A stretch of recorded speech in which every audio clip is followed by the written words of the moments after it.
जब देखो भैंचोद कुछ काम करने की कोशिश करते हैं कुत्ते भौंकते रहते हैं। मादर चोद बहन के लड़ने इनकी लुल्ली काट के फेंकना पड़ेगा, इसलिए लुल्ली काट देते हैं इनकी। So hello guys, welcome to the new stream, new fucking stream.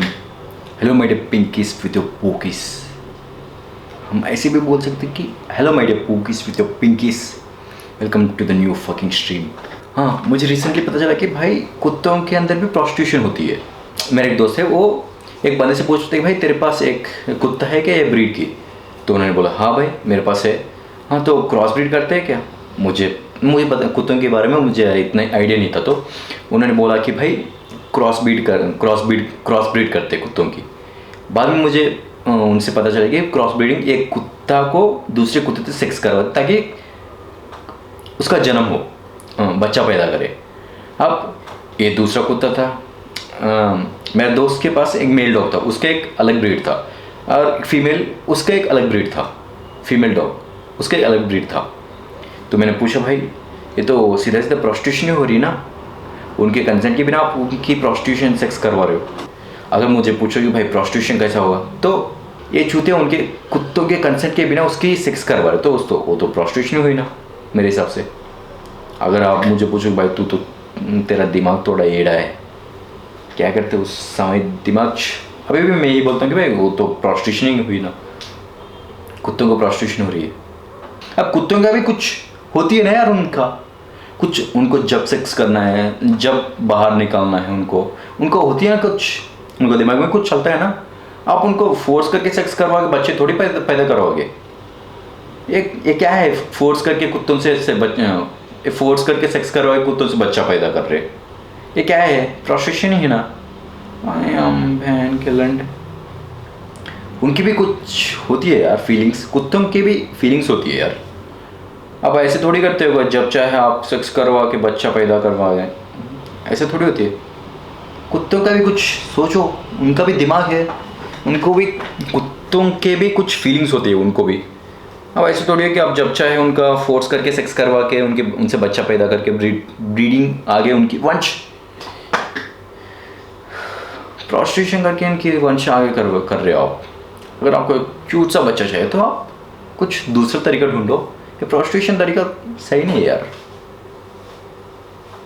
अब मुझे गालियाँ पड़ेगी मेरे दोस्तों से, अगर ये वीडियो मेरे दोस्त देख लिए ना, गांड छूतर लोग मुझे गालियाँ देंगे। अरे छूतिए तो क्या बक रहा है, ऐसे बोलेंगे। थोड़ा सा दिमाग ढीला है मेरा भाई। सीधे मौत के गाना बढ़िया होते हैं यार, फकिंग इंसेन। इसलिए भाई just go and listen to सीधे मौत शिट, वो लोग कुछ अलग ही चीज़ करते हैं। I really appreciate the guys कि they don't need my appreciation, क्योंकि they already in a situation, they already in a stage where they don't give a fuck about what the people are thinking, they do what kind of shit they want to do. भाई गाली मत देना यार, तो पहले गाली मत देना यार। मेरे दोस्त ऐसे मेरे पास ना ऐसे दोस्त है कि भाई जब भी गाली दो भाई तू गाली मत देना यार। मैं बोलता हूँ भाई गाली इज़ एन इमोशन, भाई गाली इज़ एन इमोशन। अरे चूतिया है क्या, जब देखो गाली इज़ एन इमोशन। अबे लौड़े, कभी बिना गाली की बात करने की कोशिश की तूने? मैं बोलता हूँ भाई सीरियस क्यों हो रहा है यार, सीरियस क्यों हो रहा है तू? बिना गाली भी काम हो सकता है यार। हाँ बोल दे यार, बिना गाली भी काम हो सकता है, लेकिन सीरियस क्यों हो रहा है तो? सीरियस होने की क्या ज़रूरत है इसमें, बस बोल दे। अब मैं भी उस चीज़ को सीरियसली गाली दे, तेरी गांड में बूट फाड़ दूँ बहन चोद, ऐसे बोलूँ तुझे कैसे लगेगा? Seriously just listen to the shit man. मैं ये बोलना चाहता हूँ भाई गाली इज़ एन इमोशन।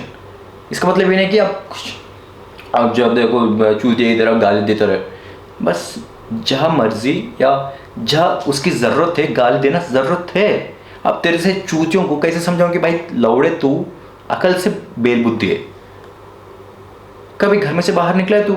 जब तक 24 घंटे घर में सड़ा रहता है पेन के लौड़े। तेरी मम्मी बोलती है तू जिंदा है साल है, कभी तो बाहर निकल लिया कर। और तुझे बाहर है तेरी मम्मी बोलती है अबे साले कहाँ मर गए चूतिए, बाहर कब जब देखो बाहर घूमता रहता है लौड़े। लौड़िया घर आ जल्दी लौड़े। हाँ, जब देखो तुझे ऐसे गाली पड़ जाती, तेरी माँ तुझे खुन्नस है भाई तेरे में। तू ना एक डिल्यूजन जोन में चला गया, घर में बैठे बैठे। घर में से बाहर निकल लिया कर, कभी गाली देना। अब मेरे दोस्त मुझे खुद, अबे लौड़े क्या बक रहा है तू, पागल है क्या, तेरे दिमाग चलता क्या है लौड़े, बस उस फेज में से बाहर आ। जब तेरे को गाली, खुद से क्या बात कर रहा है तू, एट द एंड ये बोल रहा है मुझे, अबे चूतिया है क्या, खुद से क्या बात कर रहा है। अब मैं उन लोगों को कैसे बताऊं भाई, मैं एक कैरेक्टर में जी रहा हूँ, मेरी एक कैरेक्टर है वहाँ पे, बैटमैन वेंजेंस। अबे लौड़े वेंजेंस, घंटा वेंजेंस, तेरे पे एक नौकरी है नहीं, लड़के तुझे भाव भी नहीं देते, तेरे खुद के घर में तुझे गालियाँ पड़ती है हर दिन।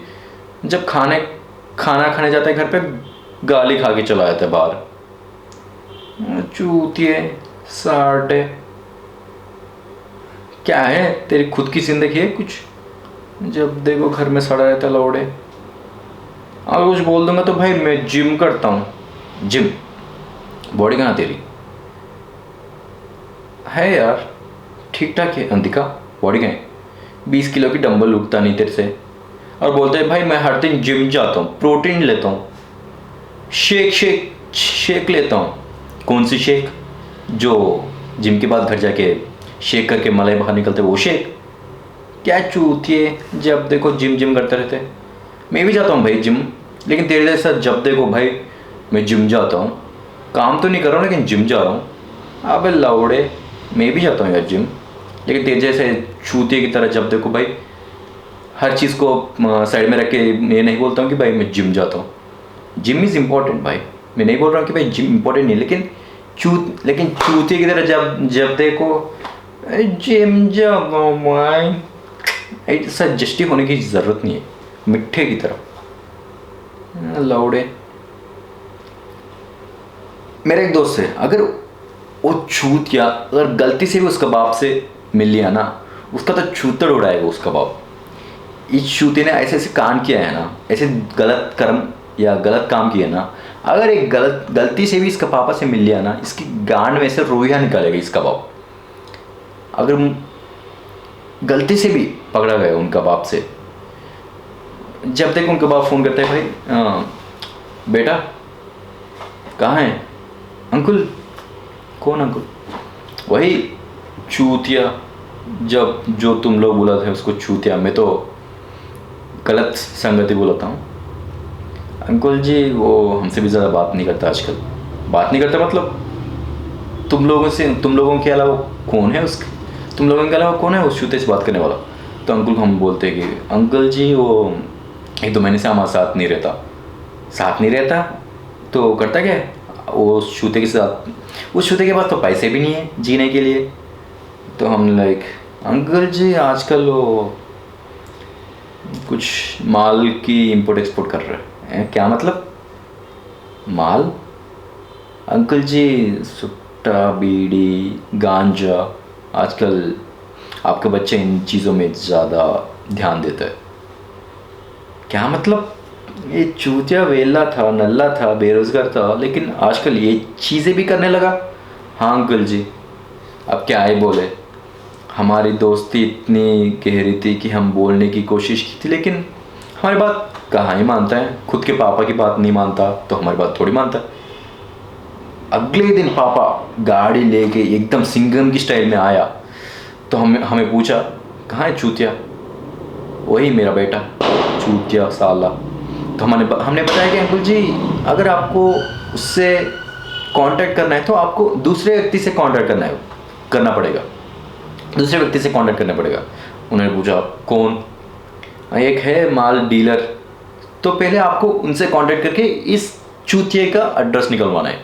तो उन्होंने अंकुल ने कॉल किया उस डीलर को, उस डीलर वाज एड्रेस बताया था, वहाँ पे हम सारे मिलके गए। वहाँ पे अंकुल जी ने ऐसा कूटा, भैंचोद, उसकी ना गाड़ में से रूहिया निकल दिया भाई अंकुल जी ने।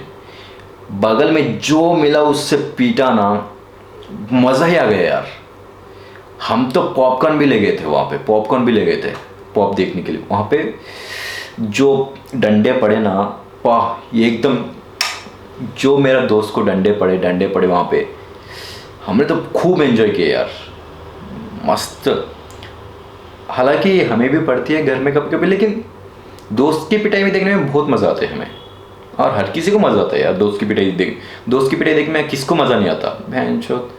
अब वहाँ पे उसका बाप उसको गांड मार रहा है, तो बूंद मार रहा है, मज़ा ही तो आएगा ना। आ रहा है मज़ा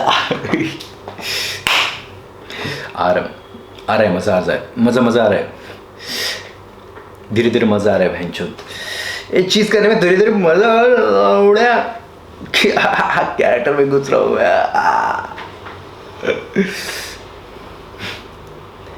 क्या चूतिए यार तुम लोग। मज़ा है यार, वो चीज़ उसमें गार्ड उसकी बूंद मारने में मज़ा ही अलग लगा मुझे। मैं देख रहा हूँ उसकी गान में से रूहिया निकल रही है और डंडे टूट रहे हैं। यहाँ पे हम पिटाई के पॉपकॉर्न, उसकी पिटाई देखो पॉपकॉर्न को एंजॉय कर रहे हैं। अब ये चीज़ आपको कहाँ मिलेगी? एक सिनेमा में एक बड़े से बड़े फिल्म में भी नहीं मिलेगी। आपकी दोस्त की गांड मार रहा है उसका बापा वहाँ पे, आपको यहाँ इस चीज़ से ज़्यादा क्या चाहिए? हालांकि ये बात अलग है कि आपकी भी पिटाई होगी बाद में, लेकिन पहले आप खूब एंजॉय करो यार, वो चीज़ को एंजॉय करो। कहाँ मिलेगी आपको? बार बार ऐसी चीज़ दिखने नहीं मिलेगी यार, इसलिए एंजॉय करने की कोशिश करो। कुछ भी गांड फाड़ चीज़ है, इसे एंजॉय करो कि बूंद मारनी पड़ेगी आपको, बाद में जाके आपको रिग्रेट ना करना पड़े। बाद में आपकी भी पिटाई होगी, वो ये बात अलग है। अभी कुछ करने की कोशिश, अभी कुछ कर रहा था, नस खींच गई यार, समझ नहीं यार क्या करूँ। बेंचो अभी खींचना था किसकी, अभी नस खींचना था।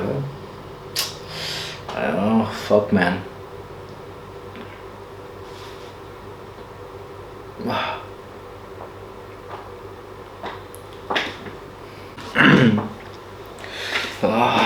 रिसेंटली आई सीन कि बहुत सारे लोग सौरभ जोशी की वेडिंग के बारे में गलत कुछ भी बोल रहे हैं। भाई फेक है, ये है, वो है, भाई आपकी तो फेक शादी, आपकी फीलिंग सेट है। अबे लाउडे, खुद के ऊपर ध्यान देना। खुद बेरोजगार पड़ा है तू, तेरे ऊपर 4 पैसे ही नहीं, तू उसको जाके एडवाइस दे रहा है। जाके खुद के काम करना लाउडे, बहन के लंड। उसके पास है भाई बहुत सारे पैसे, उसके पास एलिमनी दे देगा। तुझे क्या, तेरे पास खर्च कर 2 GB डेटा डालने के लिए तेरे पास पैसे नहीं है, तेरे पास रिचार्ज करवाने के लिए पैसे नहीं है। खुद के पापा तुझे फ़ोन का रिचार्ज करवाते हैं, वो 2 GB डेटा लेके तू सौरभ जोशी को तू डिफेम करना चाहता है। उसकी शादी है यार, उसकी शादी, उसकी डेकोरेशन, उसके पैसे, उसके जो चाहे वो करना है यार। तू कौन है तू है कौन? You are nothing. who the fuck are we to judge someone's wedding? Are they happy or not? Who are we to judge or interfere in someone's matter? That's not right for my, I think it's not correct to judge someone's life. लेकिन जज कर सकते। अब मैं इतना बोल रहा हूँ, मैं बाद में जाके मैं जज करता हूँ मेरे दोस्तों की ज़िंदगी के ऊपर, आयरनी हो रही है। लेकिन वो कर सकते यार, दोस्तों की बेइज्जती कर सकते, लेकिन वो खुद की ज़िंदगी जी रहा है यार। अब तुम लोगों को पता नहीं, वो बस शायद ज़्यादा से ज़्यादा 10 की 11 मिनट या 10-15 मिनट की कंटेंट डालता है यूट्यूब पे। बाकी की ज़िंदगी तुम लोगों को पता नहीं है वो क्या करता है। तो we are not the one who can जज उनकी फीलिंग्स एट या कुछ भी। ऐसे बात मत करो यार, किसी की ज़िंदगी के बारे में ऐसे बात नहीं, ऐसे करना है। लेट्स रिएक्ट टू बकचोदी बाय बाली पाला शौक में डाले। भाई के एक्सप्रेशन लाजवाब होते हैं यार। अगली खबर आ रही है हमें दिल से बाली। Man fuck.